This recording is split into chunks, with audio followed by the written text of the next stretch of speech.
dinner time on Friday, 7 p.m.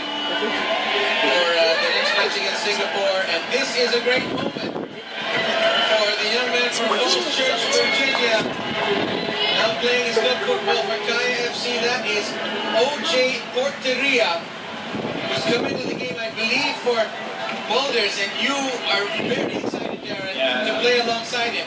Yeah, I think OJ is a fresh air. He's come to the Philippines again, another player that's relocated. He's training with Kaya, and he's got so much energy. He manages to get himself into space. He's comfortable on the ball. He's strong for his size as well. It's a shame he's only going to get 10 minutes today, because I think he's got a lot to offer for the Philippines. And my understanding is the Azkals Sports Bar last week, he's going to play some college ball also in the Philippines, which is very exciting. Yeah, I think he was actually MVP this weekend as well. The tournament, they probably won't be too happy if this ends goalless, as Moni Udom is checked out of the match. And they create here that ball was skipped through for a goal kick for Neil Etheridge.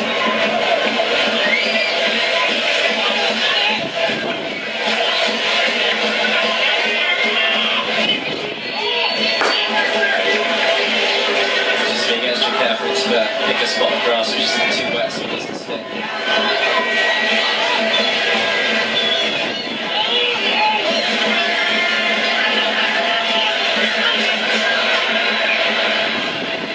Cambodia. Can they steal one for the home crowd? Not quite yet. Giving chase. Managoran landing on his wallet. Christens. There's O.J. Porteria. I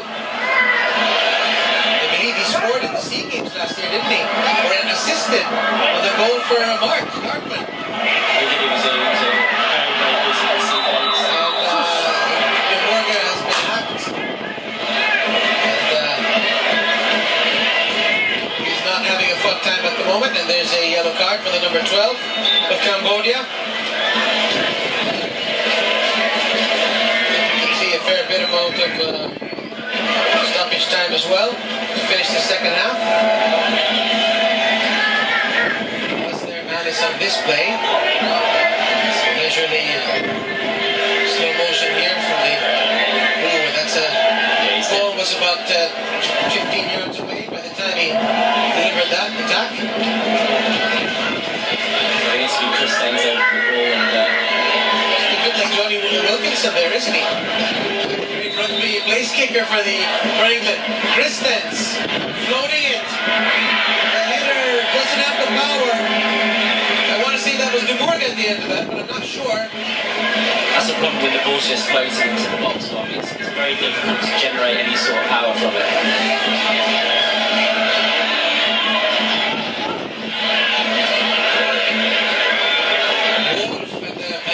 Conditions here are starting to take their toll on both clubs.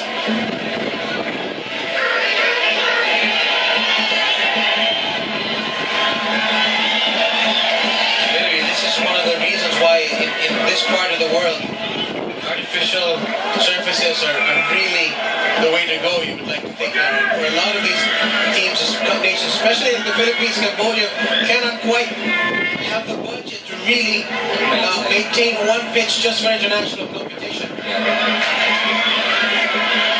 think you're right there, Bob, and it goes down to that old cliche, it's a game of two halves, and no one could have predicted that the second half would be like this, so you've got to make the most of every 45 minutes. You definitely should have gone in at half-time at least 1-0 up against the Cambodian side, which is not in our league.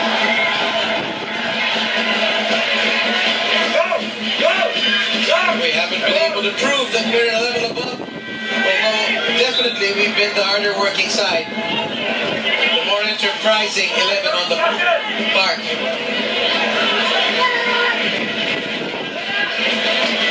Porteria giving chase.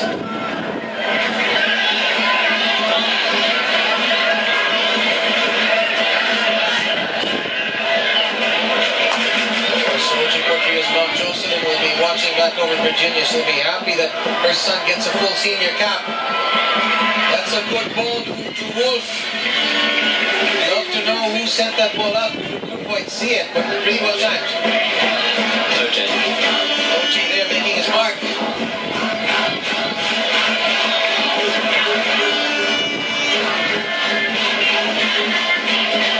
Corner for the Philippines. Surely they've out-cornered Cambodia today. Reichelt is in the box. Savio's going all the way in there. Again, I'm not a big fan of how that corner kick transpired there. No, I think it's got to be a right-footed corner from that side. I think you've got to swing it in. You know, when it's swinging out, it's a lot more difficult to take. You know, the players they shouldn't be standing that close to the goal as well. The players should be standing closer to the 18-yard box and timing their runs better. But I think with all the substitutions that have been made, you said that Cambodia was a young side. I think we're just as young now. You know, this happened, you know, 3, 4, 5 times. The same group of players over the years.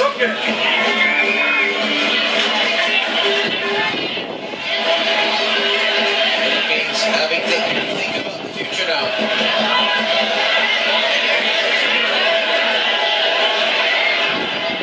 Cambodia, decent pattern of passing there. It's all ended up with Beal.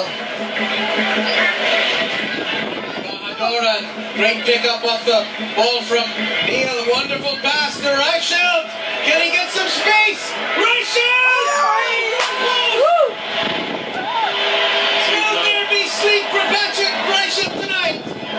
Two global players there linking up very, very well. He's out of a good ball in. Patrick's had to work really, really hard to get his shot off. He's watching it back in. Oh, no, we're not. But yeah, very, very unlucky. Did the right thing, hit it across the goalkeeper along the floor. And another day that's hitting the inside of the post and going in. And that's got to be a foul there. Patrick Reichelt, the tackle from behind. That's a card, and that's an obvious one. I think that's just frustration. I think he knows that he's had 2 very good chances, this being his second, maybe his third. I think he knows that he could have done better there. But credit to him for working that extra 2 or 3 yards and getting his shot off. And credit also to Misak to latching on that long ball from Etheridge and threading the pass to Reichelt. Yeah, I think if there was a trophy for most improved over the last couple of years, I think it's not easy for futsal players to adapt and play football, and I think he's done a great job. The only one who's really, really done it successfully, I think, is Ronaldinho. So I read somewhere that he went up to Falcao, the great Brazilian futsal player, and said, "You're my idol." How about that? I read that in a 442 magazine once a couple of years ago. And this is a yellow card in any league at any level. In football, you do not tackle from behind. Cambodia are down to 10 men at the moment. yeah, that's a good yellow card. Sofana, captain, who's been a steady force for Cambodia in that midfield. Sending this forward, and he's not going to be bothered as they're in the final stages, and it's going to be one of the more comical clearances there for Neil Etheridge. Again, I think he's just slipped there. I think it's hard for everyone, and I'm not sure if that's caught on the back of the head, but I'm sure they'll have a little laugh about that.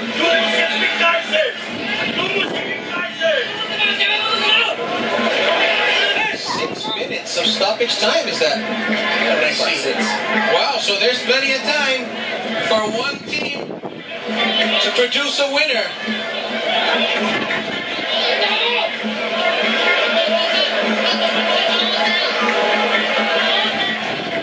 Cambodia and the Philippines now have played 180 minutes of goalless football for the last 2 years. Marvin trying to extricate the ball there.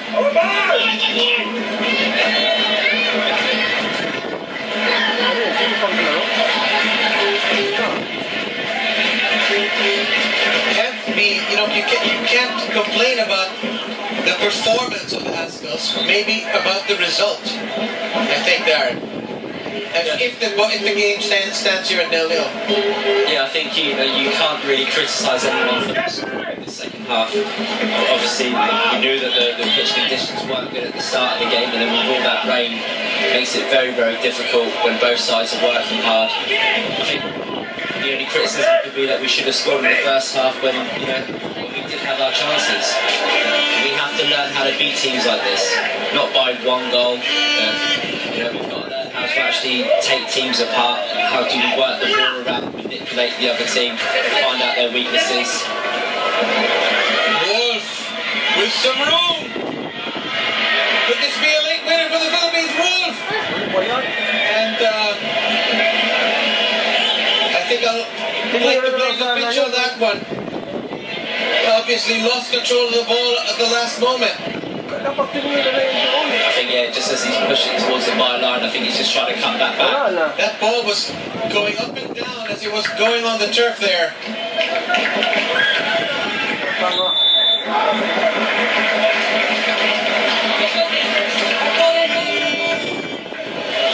Six minutes of stoppage time. Probably about 3 minutes left. One of the defenders taking the goal kick.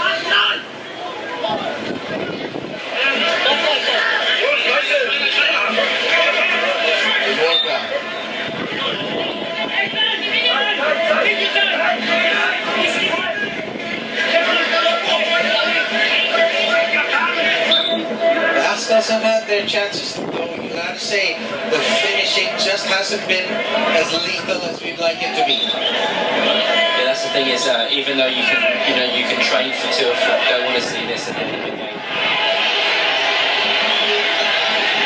You were talking once, you told me, when the conditions are difficult, the frustration really bubbles up to the surface, doesn't it? Yeah, because even the simple things become hard, and you see even good players making mistakes, and it does get frustrating, and you don't take that out on your own teammates, don't you take that out on the other team, and you see cards brandished.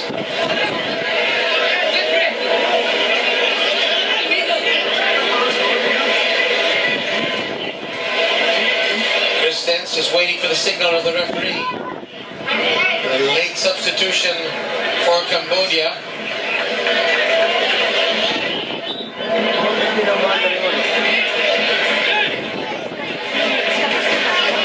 Still time left. There's the whistle. Kristen's really measuring that run up.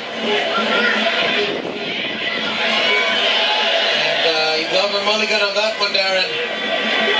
I think he'd like to have another shot at that, but at least it's gone off for a throw-in, so we still have possession. Or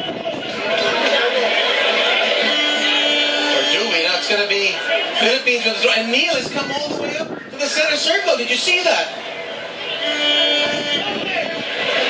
I think he's hoping it's going to fall to his feet and he's going to hit it from halfway and be the hero.